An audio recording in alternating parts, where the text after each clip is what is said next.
Olá, humano, professor Marquinhos aqui, e hoje a gente vai resolver um exercício de Física do Enem 2022, questão 93 do Caderno Azul. Esse exercício é particularmente muito interessante porque a gente pode discutir um modelo de resolução de exercício e você vai poder aplicar o passo a passo que a gente tem aqui em vários outros exercícios semelhantes, principalmente exercícios do Enem. Então, no final do vídeo eu vou mostrar, resolver outra questão do Enem 2015 e você vai perceber as semelhanças. Depois eu vou ressaltar aspectos bastante importantes para vocês prestarem atenção, como as unidades de medidas e como raciocinar esse tipo de exercício. Vou comparar com outros exercícios para você tentar enxergar um passo a passo, um modelo de resolução de exercícios desse tipo. E também não se esqueça que no final do vídeo tem um desafio para você praticar mais ainda o que você vai ver aqui. Então bora lá? Em 2017, foi inaugurado no estado da Bahia o Parque Solar Lapa, composto por 2 usinas, e capaz de gerar cerca de 300 GWh de energia por ano. Considere que cada usina apresente potência igual a 75 MW, com o parque totalizando uma potência instalada de 150 MW. Considere ainda que a irradiância solar média é de 1.500 watts por metro quadrado, e que a eficiência dos painéis é de 20%. Nessas condições, a área total dos painéis solares que compõem o parque é... Então aqui a gente está buscando a área e eles nos deu algumas informações.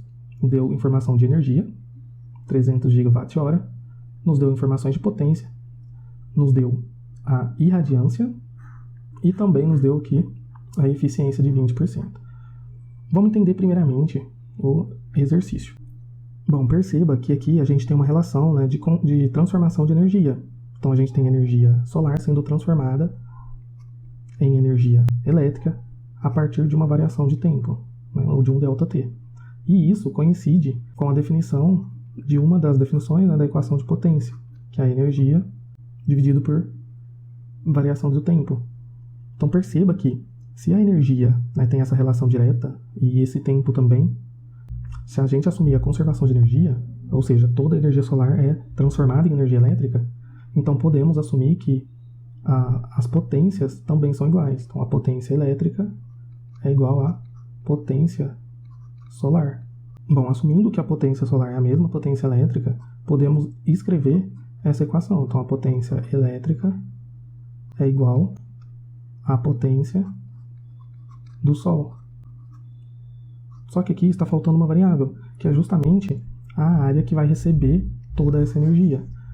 Se a energia do Sol é constante, e a gente sabe que é, porque aqui no texto diz que a irradiância solar média, e média é sempre uma constante, ou seja, a única coisa que vai variar é a minha capacidade de poder receber e armazenar essa energia. Então é da parte elétrica. Então, essa relação de potência, ela depende da área. Então a gente tem, como é uma relação diretamente proporcional, é uma multiplicação, né? Se diminuísse, né, seria inversamente proporcional, e aí seria uma divisão.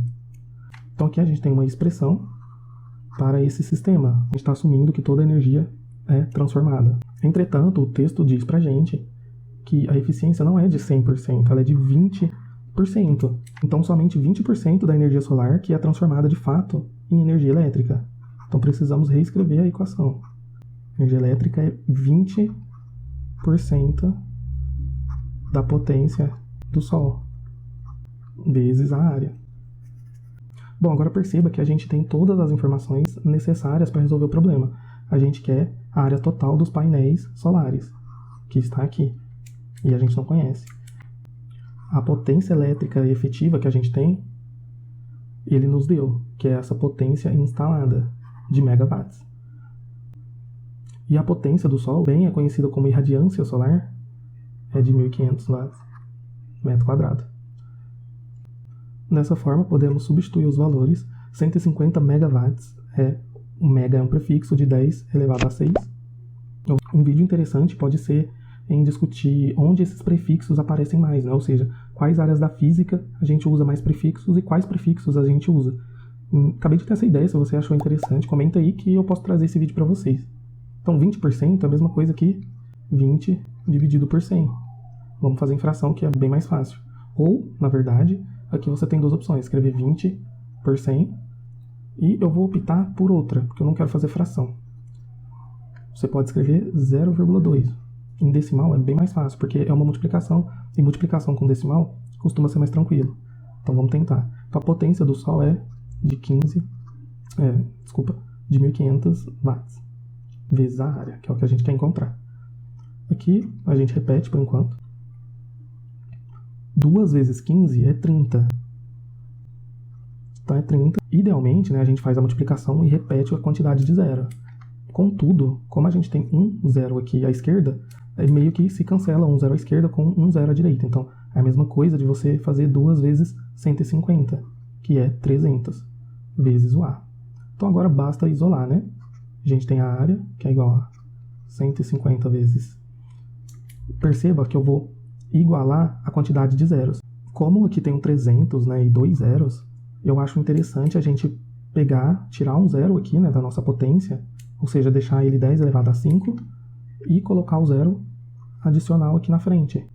Dessa forma ficaria 1.500 10 à quinta dividido por 300. Né? Agora perceba por que eu fiz isso. Fica muito fácil a gente simplesmente cortar os 2 zeros.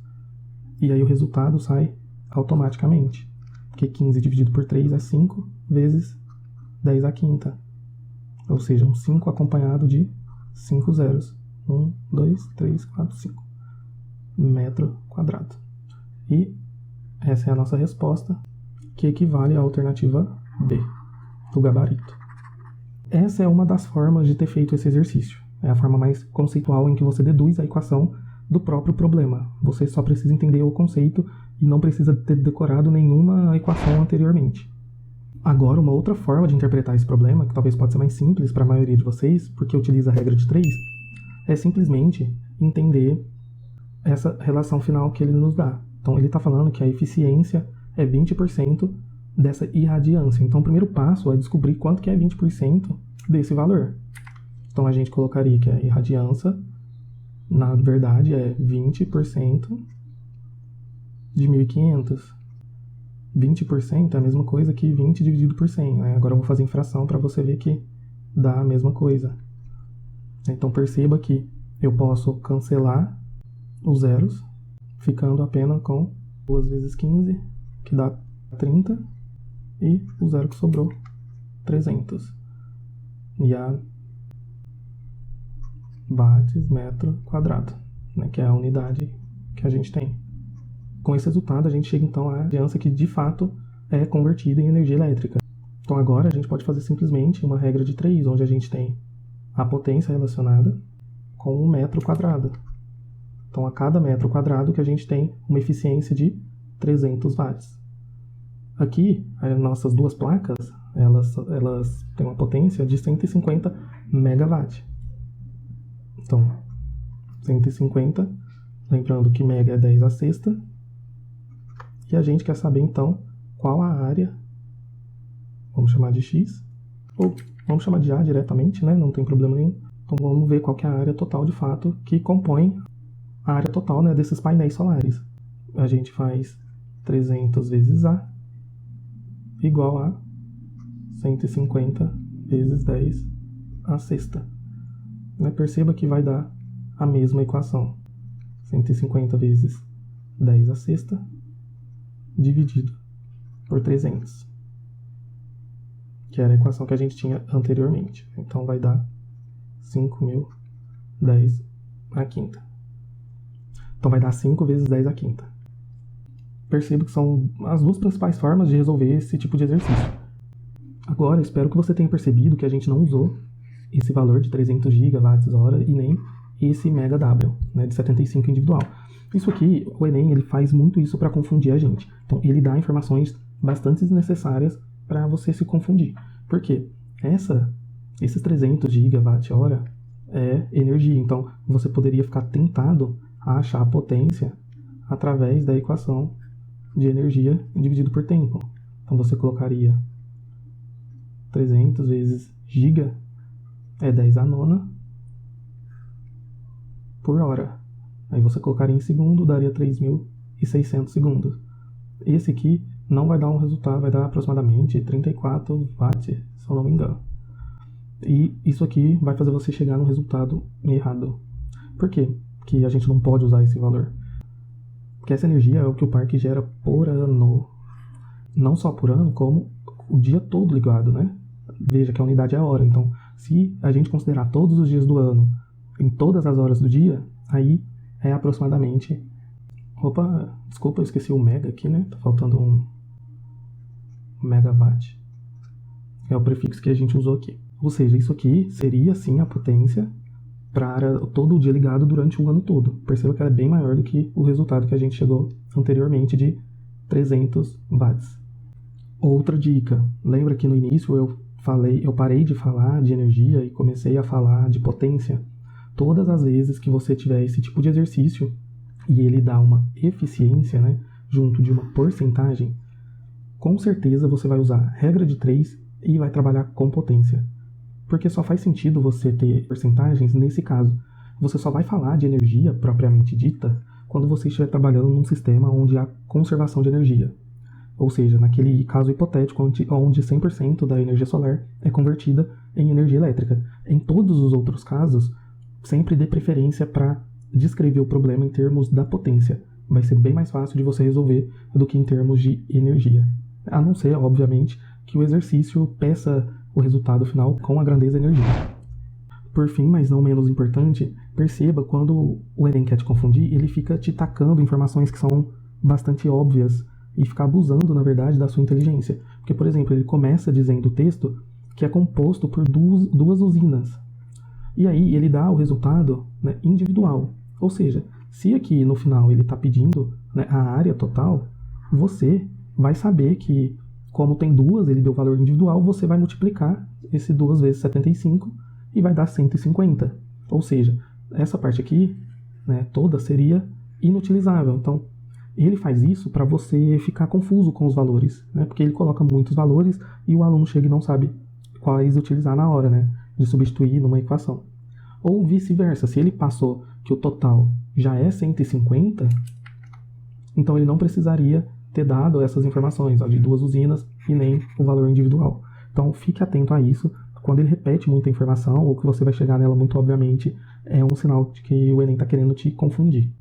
Agora, como prometido, eu vou mostrar para você um exercício parecido que caiu no Enem de 2015, que inclusive foi o último Enem que eu fiz, tá? No curso de Física, e você vai ver algumas semelhanças. Perceba que é um exercício também envolvendo irradiação, né, energia solar, né, em energia elétrica, só que esse é um pouquinho mais complicado porque ele passa por 3 processos. A energia solar se convertendo em energia elétrica e depois a energia elétrica se convertendo em energia cinética. O objetivo aqui não é explicar completamente esse exercício, então eu vou fazer ele de uma forma mais rápida, porém vou explicar o contexto geral desse exercício.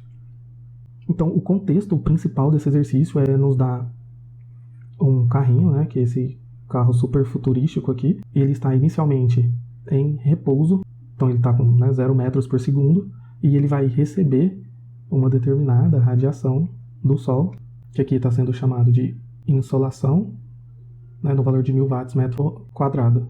E por causa dessa energia que ele recebe, esse carrinho vai, depois de um determinado tempo, alcançar a velocidade de 108 km por hora. Tá? Esse é o contexto geral do exercício. Ele deu pra gente que esse carro ele possui uma área no topo de 9 metros quadrados e rendimento de 30%. Então a gente tem que a insolação solar que chega nesse carro é de 1000 watt-metro quadrado. E o carro possui 9 metros quadrados. Ou seja, a gente pode fazer aqui uma conta direta para saber quanto de fato de insolação esse carro recebe. Né? É uma multiplicação direta. Porém, preste bastante atenção nas unidades. Eu vou explicitar elas aqui para vocês. 1000 watt metro quadrado vezes 9 metro quadrado. Quando a gente faz isso, perceba, vai dar 9 vezes 1000, que é 9.000, né? Mas as unidades aqui se cancelam do metro quadrado. Portanto, a gente tem 9.000 watts. Esse é o valor total de insolação de energia que o carrinho recebe para transformar em energia cinética. Mas ele nos disse que o rendimento é de 30%. Então vamos fazer a mesma equação que a gente tinha no exercício anterior. A gente tem a energia cinética, eu vou chamar de K, ela é igual a 30%, 0,3, vezes a energia solar. Vou colocar aqui energia sol. Agora a gente pode falar em termos de energia, porque ele quer energia cinética, já não faz tanto sentido falar de potência. Mas perceba que a gente usou o mesmo modelo para equacionar. A única diferença, né, é que a gente usou essa relação da área num passo anterior. A gente podia ter englobado ela aqui também nessa equação. Bom, a partir de agora, a resolução já não é muito relevante para a gente, porque é só uma questão de substituir valores e passagens algébricas. O resto é somente matemática. A gente quer achar essa energia solar, e a gente substitui os valores que o exercício deu pra gente. Vou chamar a energia solar apenas de E, para ficar mais simples de escrever. Esse 200 dividido por 2 dá 100. Vai dar 100 vezes 900. 30 ao quadrado é 3 vezes 3, 9. Repete 2 zeros. 0,3 vezes energia. 9 vezes 1 é 9. E repete 4 zeros. Ou seja, 90 mil. Vezes 30% da energia solar. Então, nossa energia solar seria 90 mil, dividido por 0,3, e isso dá aproximadamente 300 mil joule. Lembrando que joule é a unidade do Sistema Internacional de Medida. Agora aqui você precisa ter uma certa malícia, para transformar essa unidade de potência em joule por segundo. Por que joule por segundo? Lembra que a gente viu que potência é igual a energia dividido pela variação do tempo? Pois é, a energia tem unidade de joule e tempo tem segundos. E potência é watt. Então, watt é a mesma coisa que joule por segundo. Com isso, a gente consegue montar uma regra de 3. Então, a gente teria 9.000 joules em 1 segundo, que foi o valor que a gente achou. Então, podemos criar a relação com a energia total, da energia cinética total que a gente encontrou, que é 300.000 joules. E a gente quer encontrar o tempo. Então, fazendo essa conta, a gente chegaria aqui 300.000 dividido por 9.000. Poderíamos simplificar, 3 zeros aqui. E isso nos daria um valor de T de 300 dividido por 9. Para simplificar por 3, perceba que 300 e o 9 tem na tabuada do 3. Então, a gente divide 300 por 3 dá 100. E 9 por 3 dá 3. Ficou uma conta mais fácil. 100 dividido por 3 é 33 segundos. Então, o que eu quis mostrar com isso? A gente tem um modelo, você perceba que esse tipo de exercício, 90% das vezes você vai conseguir relacionar duas grandezas, a área, e montar uma equação aqui baseada na tal da eficiência. Esse 0,3 é a eficiência, como lá em cima a gente tinha os 20% também. E para você perceber também que esse tipo de exercício, se não for conservação de energia 100%, você vai acabar usando a regra de 3, nessas relações aqui. Então fique atento a esse tipo de resolução, porque pode te salvar muito a vida, mesmo você não entendendo o conceito em si, algum tipo de energia diferente, você consegue modelar baseado no texto e em esses conhecimentos prévios. E aí, fez sentido para você? Eu espero que sim. E olha, galerinha, se você tá gostando, se você tá entendendo, tá gostando da explicação até aqui, me ajude, o canal é novo, tô precisando de uma força, se você puder comentar, se inscrever no canal, compartilhar com os amigos, será muito bem-vindo. Então, voltando, vamos lá, o desafio de hoje tá bem interessante. Eu quero que vocês peguem os dados desse exercício 93 que a gente trabalhou e imagine que toda essa energia aqui das usinas vai ser utilizada num carro solar, como no exercício que vimos do Enem 2015. Eu quero saber qual que é a massa de um carro que saiu do repouso e atingiu a velocidade de 100 metros por segundo, considerando essas informações desse exercício que a gente encontrou. Essa área, as potências e, inclusive, esse rendimento aqui de 20%. Tá certo? Fique à vontade também para perguntar. Nos vemos no próximo vídeo. Obrigado.